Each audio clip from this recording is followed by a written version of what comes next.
Hola amigos, este es nuestro momento cultural número 29. Acabamos de empezar una nueva serie acercándonos a los cuentos de uno de los mejores escritores, sin duda, en el universo de la literatura rusa. Estoy hablando de Anton Chejov.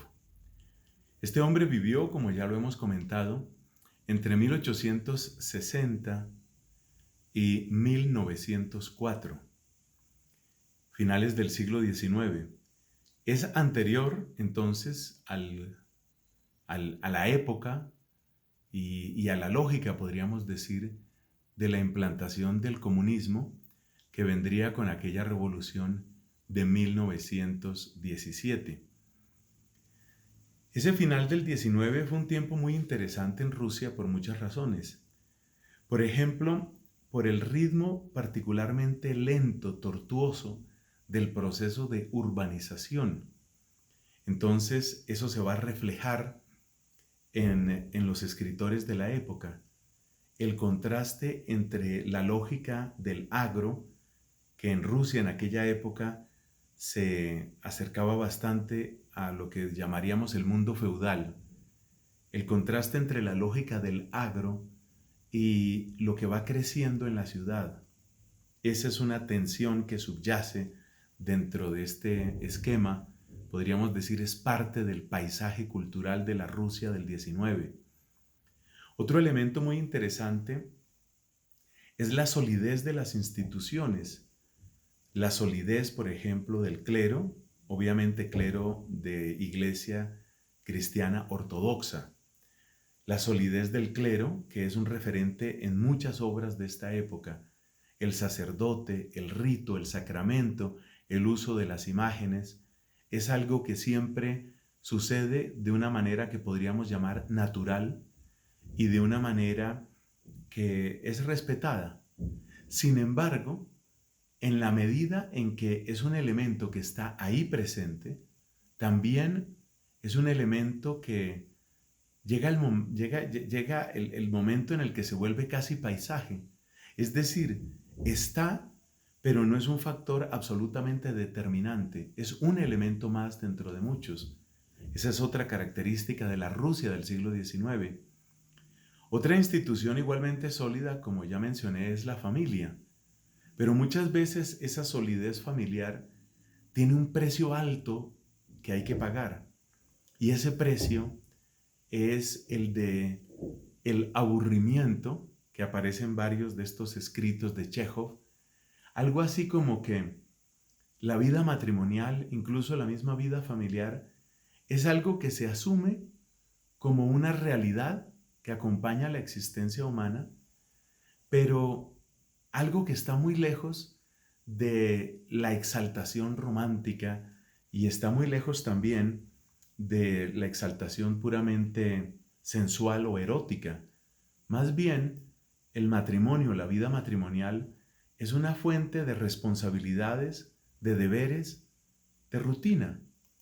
Y esa rutina, que puede volverse aburrimiento, queda sin embargo bloqueada por muros de costumbres sociales. Entonces, en más de una ocasión, en las obras de Chejov, como en otras obras, hay una especie de tristeza de fondo, como una insatisfacción de las personas que tienen su familia y cuidan su familia, pero no encuentran en ello demasiado sabor, ni demasiado gozo, ni demasiado entusiasmo. Este es un factor interesante. Y un último factor que quiero mencionar hoy es el conflicto cada vez mayor entre lo que podríamos llamar la lógica científica y las antiguas tradiciones, muchas veces basadas en la superstición, en leyendas, en mitos populares. Concretamente en Rusia y también en un lugar muy diferente, en Inglaterra, durante el siglo XIX y comienzos del siglo XX hubo una especie de oleada, la podemos llamar así, una especie de oleada de interés por el espiritismo. Es lo que va a aparecer en el primer cuento de hoy. En Inglaterra, por ejemplo, es la época en la que incluso gente que uno llamaría muy respetable y muy lógica, tenía una gran creencia y de hecho práctica del espiritismo. Es algo que a uno, por lo menos como católico, como creyente, indudablemente le choca y le choca mucho, pero era parte del universo cultural de la época. Incluso algunos pretendían hacer una especie de análisis científico, vamos a llamarlo así, un análisis científico de los hechos del espiritismo, lo que se alegaba del espiritismo. Repito, eso va a aparecer en nuestro primer cuento de Chekhov en el día de hoy. Así que, una vez más, bienvenidos a este momento cultural número 29 y vamos a empezar con uno de los cuentos de Anton Chekhov llamado El Misterio.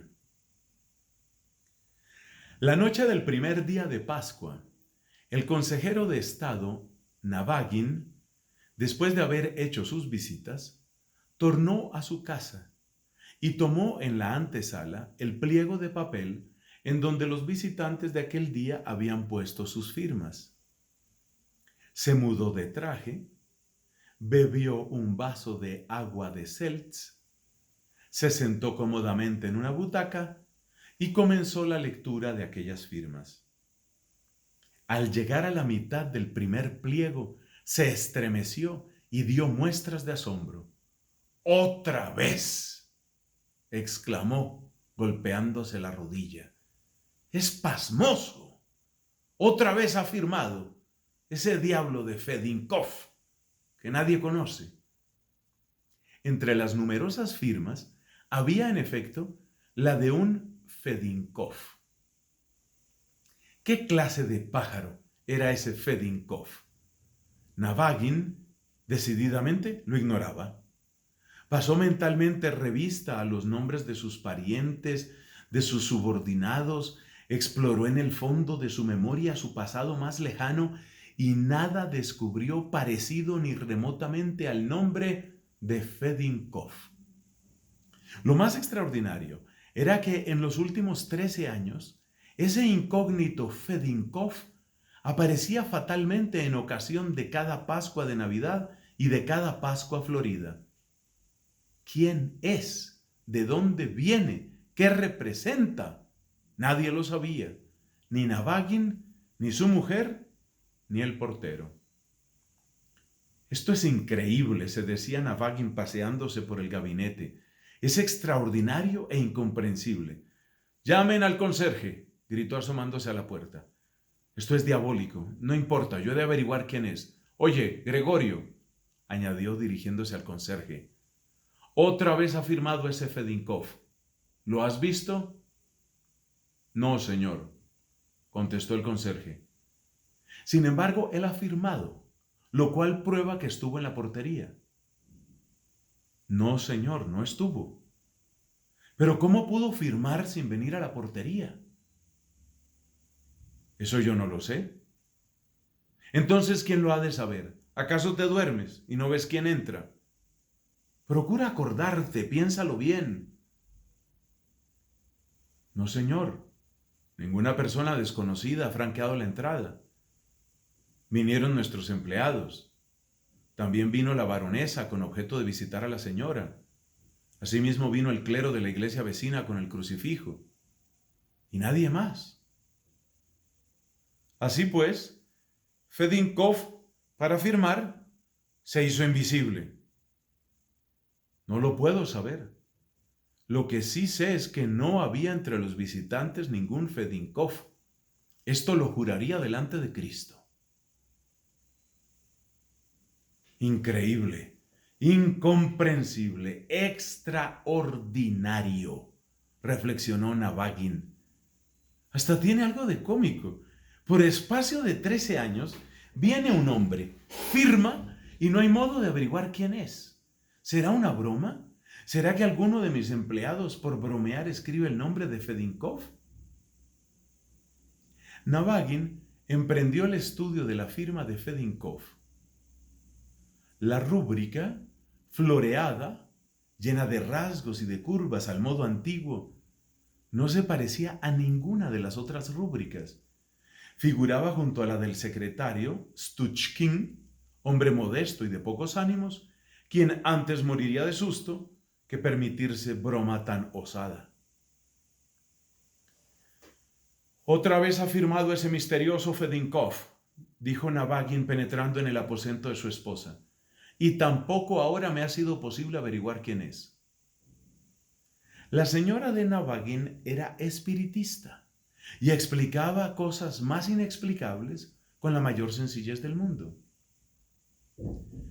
No veo en ello nada de extraordinario, repuso.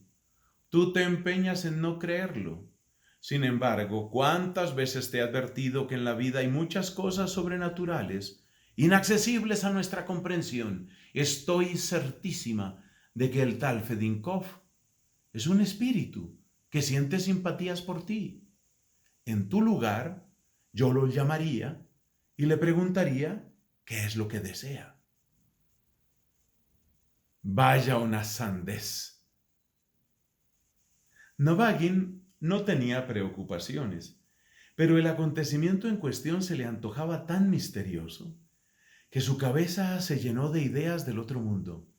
Transcurrió la velada y entretanto meditó sobre si ese Fedinkov sería alguno de sus subordinados, arrojado del servicio por algún predecesor suyo y que se vengaba en la persona de uno de los sucesores de aquel. O quién sabe, si no es el deudo de algún escribiente despedido por el propio Navagin, o acaso también el espíritu de alguna doncella por él seducida. Durante toda la noche, Navagin vio en sueños a un empleado viejo, flaco, con un uniforme ajado, la tez amarilla como un limón, pelos de punta y ojos de plato. El empleado, con voz de ultratumba, pronunciaba frases y enviaba gestos amenazadores. Navagin estuvo a punto de sufrir un ataque cerebral. Por espacio de 2 semanas anduvo de un lado para otro en su habitación, fruncía el entrecejo y callaba. Vencido su escepticismo, entró en la habitación de su mujer y le dijo con voz ronca: Sina, llama a Fedinkov. La espiritista, regocijada, ordenó que le trajeran un trozo de cartón y un platillo y procedió inmediatamente a sus manipulaciones. Fedinkov no se hizo esperar. ¿Qué quieres?, le preguntó Navagin. Arrepiéntete, contestó el platillo. ¿Qué fuiste tú en la tierra? Yo erré mi camino. ¿Ves?, le murmuró su mujer al oído. Y tú no creías. Navagin conversó largamente con Fedinkov, luego con Napoleón, con Aníbal, con Askotchensky, con su tía, Claudia Zaharovna. Todos daban respuestas cortas, pero justas y de un sentido profundo. 4 horas duró este ejercicio. Navagin acabó por dormirse, traspuesto y feliz por haber entrado en contacto con un mundo nuevo y misterioso. Diariamente se ocupó en el espiritismo, explicando a sus subalternos que existen muchas cosas sobrenaturales y milagrosas, dignas desde mucho tiempo de fijar la atención de los sabios. El hipnotismo, el mediunismo, el bishopismo, el espiritismo, la cuarta dimensión y otros temas nebulosos acapararon completamente su atención. Consagraba días enteros con el mayor júbilo por parte de su esposa a la lectura de libros espiritistas. Se entretenía con el platillo, con la mesa, y trataba de hallar explicación a los problemas sobrenaturales. Influidos por su verbosidad convincente y deseosos de serle agradables, todos sus empleados dieron en dedicarse al espiritismo, y con tanto afán que uno de ellos se volvió loco y hubo de expedir un telegrama concebido en estos términos: al infierno en la tesorería, siento que me transformo en espíritu malo. ¿Qué debo hacer? Respuesta pagada. Vasilio Krinolinsky. Luego de haber leído algunos centenares de librejos espiritistas, Navagin se vio poseído de la ambición de componer él mismo una obra. Al cabo de 5 meses de estudios y compilaciones, produjo un enorme manuscrito con el nombre de Lo que yo opino a mi vez, resolviendo mandarlo a una revista espiritista. El día en que tomó esta resolución fue para él un día memorable. Navagin, en aquella hora trascendental, tenía a su lado a su secretario y al sacristán de la parroquia vecina, llamado para un menester urgente. El autor contempló con cariño su obra, la palpó, sonrió satisfecho y dijo a su secretario: «Supongo, Felipe Sergievich, que habrá que expedir esto certificado. Será más seguro». Se volvió luego hacia el sacristán. «Amigo, te hice llamar porque, teniendo que mandar a mi hijo al colegio, necesito su partida de bautismo. Es preciso que me la procures cuanto antes». «Perfectamente, Excelencia», replicó el sacristán inclinándose. «Perfectamente. Comprendo lo que vuecencia desea». «¿Puedes hacerlo para mañana?» «Perfectamente. Puede vuecencia contar conmigo. Mañana estará todo listo. Sírvase mandar a alguien a la iglesia antes del Ángelus. Yo me encontraré allí como de costumbre. Que pregunten por Fedinkov». «¿Cómo?», exclamó Navagin, pálido y estupefacto. «Fedinkov. ¿Tú eres Fedinkov?», preguntó Navagin abriendo desmesuradamente los ojos. «Así como suena, Fedinkov. ¿Eres tú quien firmaba en los pliegos de mi antesala?». «Era yo, en efecto», confesó el sacristán confuso y avergonzado. «Excelencia, cuando visitamos con el crucifijo a personajes de calidad, yo acostumbro a firmar. Esto me complace en extremo. Vuecencia me censurará, pero viendo en la antesala un pliego de papel destinado a recibir firmas, es indispensable que yo estampe allí mi nombre. Una fuerza oculta me impulsa a ello». Mudo y entristecido, Navagin se puso a caminar a grandes pasos. Extendió la mano con ademán trágico. Una sonrisa extraña asomó a sus labios y con el dedo señaló algo en el espacio. «Excelencia», dijo el secretario, «voy al correo para expedir el paquete». Estas palabras llamaron de nuevo a Navagin a la realidad. Miró alternativamente al secretario y al sacristán. Se acordó de todo, pataleó y gritó en tono agudo: «Déjame en paz. Les repito que me dejen en paz. ¿Para qué me quieren?». El secretario y el sacristán salieron rápidamente del gabinete, mientras el consejero de Estado seguía gritando con voz estentórea: «Déjenme en paz. Les repito que me dejen en paz. ¿Para qué me quieren?».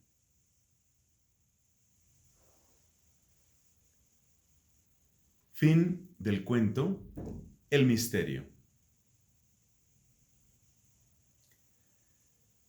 La siguiente obra lleva por título Iván Matveich y nos presenta la compleja psicología de un hombre de mucho estudio, un sabio de aquel tiempo. Pero el sabio no se llama Iván Matveich. Vamos a ver qué nos cuenta Anton Chejov. Son las 5. Un renombrado sabio ruso, le diremos sencillamente sabio, Está frente a su escritorio y se muerde las uñas.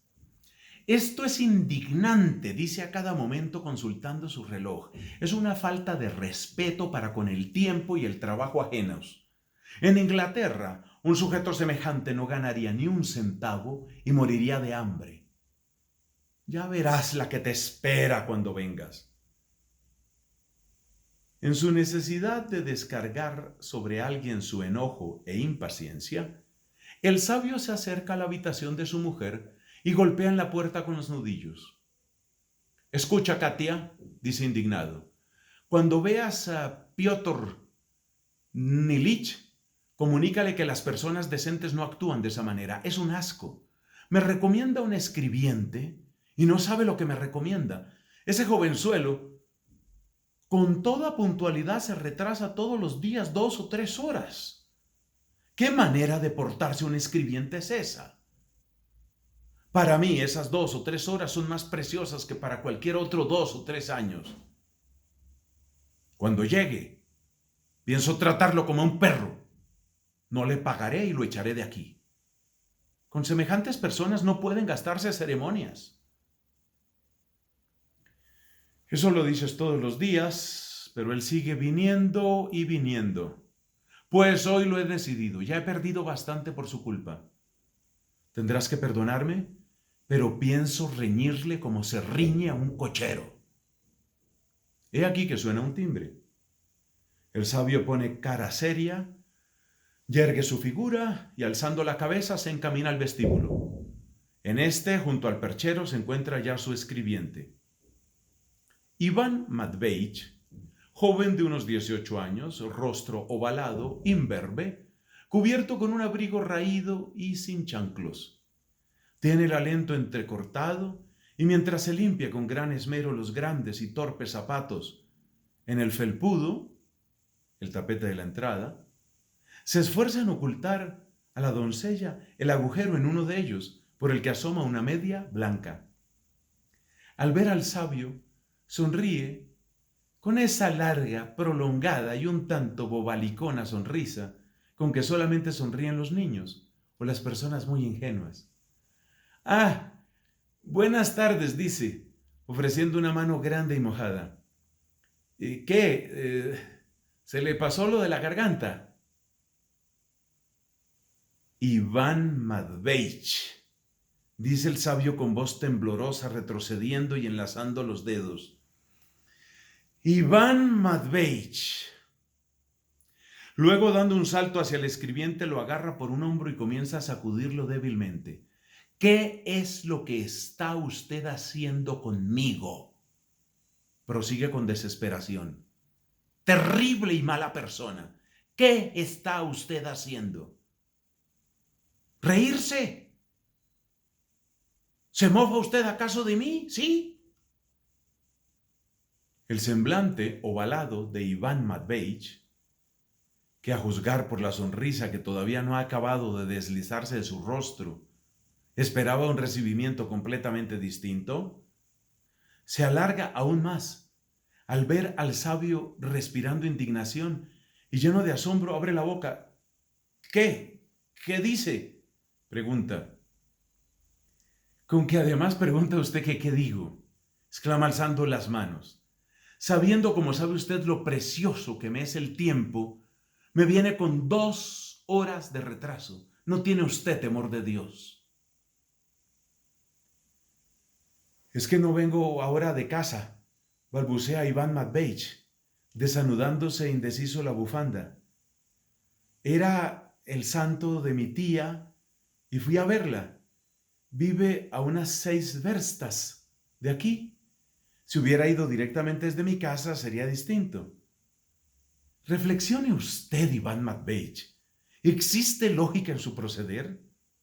Aquí hay trabajo, asuntos urgentes. ¿Y usted se va a felicitar a sus tías por sus santos? ¡Oh! Desátese más deprisa esa absurda bufanda. En fin, que todo esto es intolerable. Y el sabio se acerca de otro salto al escribiente y le ayuda a destrabar la bufanda. Es usted peor que una baba. Bueno, venga ya, más rápido, por favor. Sonándose con un arrugado y sucio pañuelo y estirándose el saco gris, Iván Matveich, tras atravesar la sala y el salón, penetra en el despacho. En este hace tiempo que le ha sido preparado sitio, papel y hasta cigarrillos. Siéntese, siéntese, le mete prisa el sabio, frotándose las manos impacientemente. Hombre insoportable, ¿sabe usted lo apremiante que es el trabajo? Y se retrasa de esta manera. Sin querer tiene uno que regañar. Bueno, escriba, ¿dónde quedamos? Iván Matveich se atusa los cabellos duros como crines, desigualmente cortados, y toma la lapicera. El sabio, paseándose de un lado a otro y reconcentrándose, comienza a dictar. Es el hecho, que algunas de las que podríamos llamar formas fundamentales, ¿ha escrito usted formas? Solo se condicionan según el sentido de aquellos principios, que en sí mismos encuentran su expresión y solo en ellos pueden encarnarse. Aparte, ahí punto, como es natural. Los más independientes son aquellas formas que presentan un carácter no tanto político, como social. Ahora los colegiales llevan otro uniforme, el de ahora es gris, dice Iván Matveich. Cuando yo estudiaba era diferente. Escriba, por favor, se enoja el sabio. ¿Ha escrito usted social? En cuanto no se refiere a regularización, sino a perfeccionamiento de las funciones de Estado, no puede decirse que éstas se distinguen solo por las características de sus formas. Eso. Sí. Las tres últimas palabras van entrecomilladas. ¿Qué me decía usted antes del colegio? Que en mis tiempos llevábamos otro uniforme. Sí. ¿Y usted hace mucho que ha dejado el colegio? Sí, se lo decía ayer.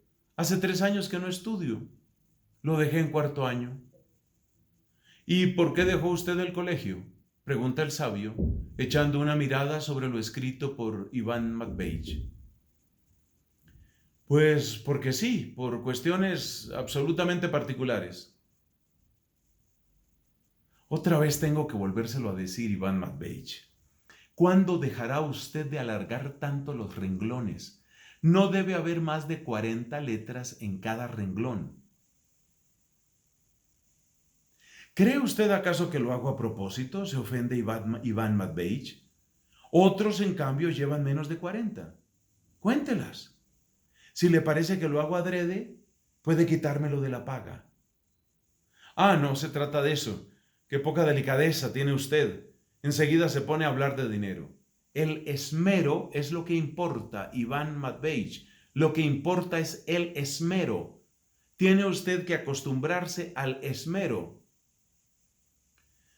La doncella, empleada doméstica de la casa, entra en el despacho trayendo una bandeja que contiene 2 vasos de té y una cestita con tostadas secas.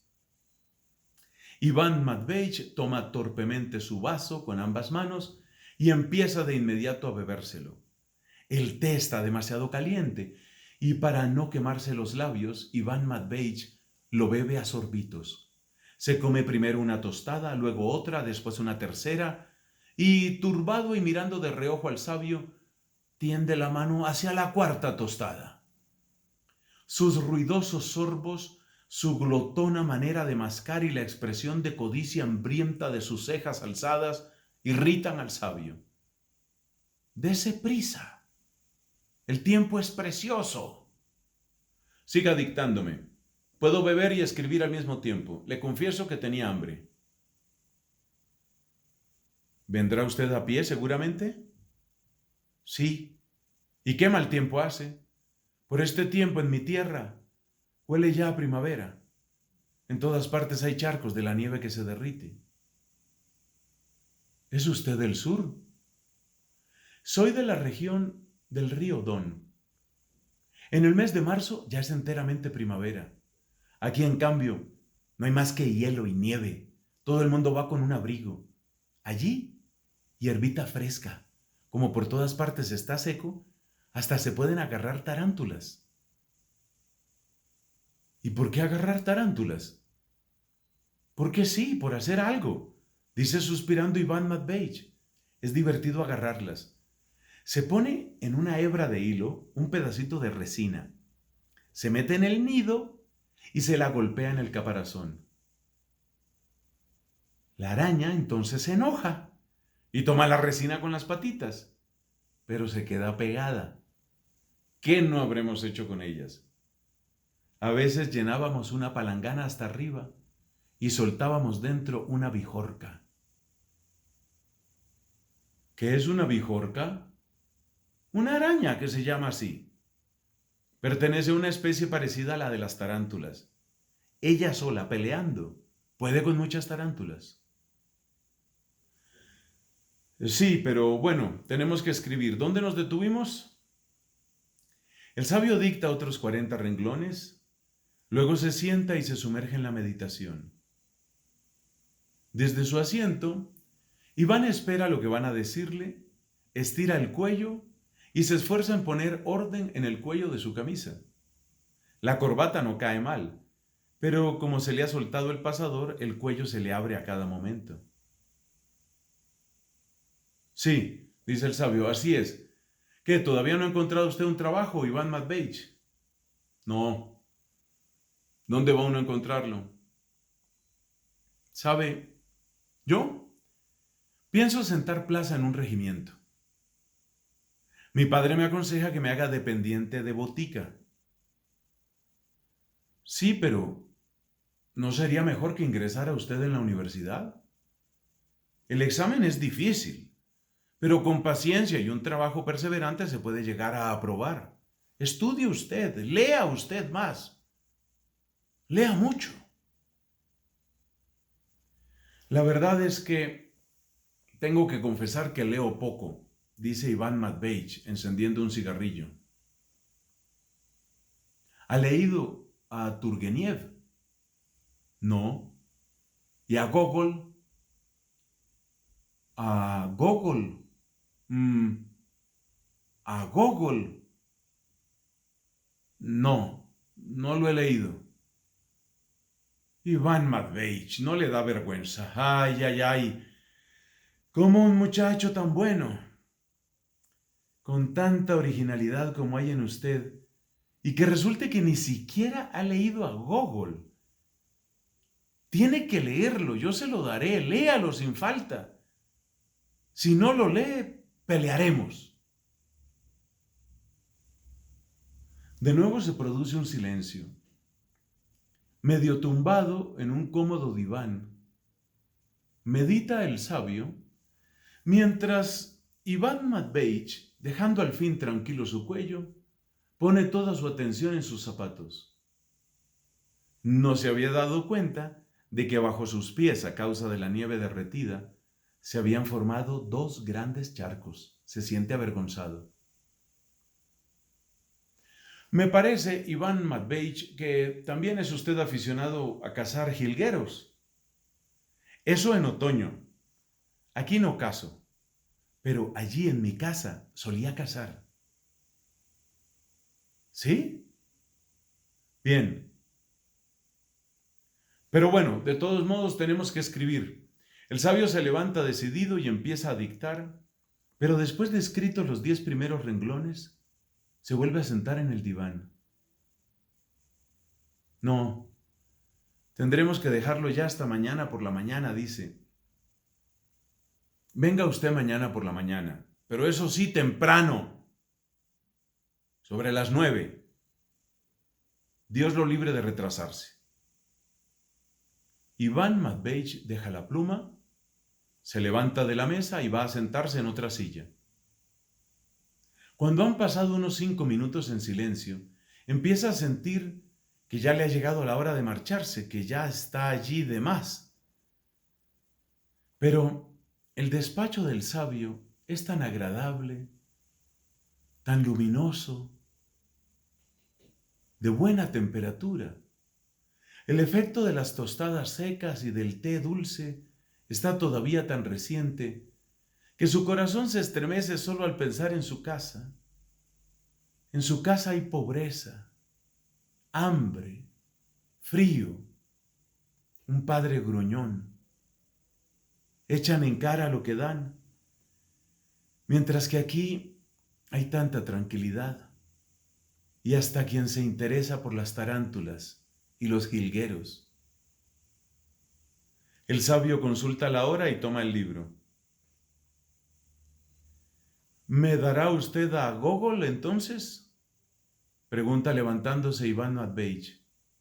Sí, se lo daré. Pero, ¿por qué tiene usted tanta prisa, amigo mío? Quédese. Cuénteme algo. Iván Matveich se sienta y sonríe con franqueza. Casi todas las tardes se la pasa sentado en este despacho, percibiendo cada vez en la voz y en la mirada del sabio algo verdaderamente afable, conmovido, algo que le parece suyo. Hasta hay veces, segundos, en los que le parece que el sabio está ligado a él. Se ha habituado tanto a su persona que si le riñe por sus retrasos, es solo porque se aburre sin su charla, sin sus tarántulas y sin todo aquello relacionado con el modo de cazar jilgueros en la región del río Don. Sí, mis amigos, esa es nuestra experiencia con estos dos cuentos, El misterio y después Iván Matveich, de la pluma genial de Anton Chejov. Siéntanse siempre bienvenidos y hasta la próxima, si Dios quiere.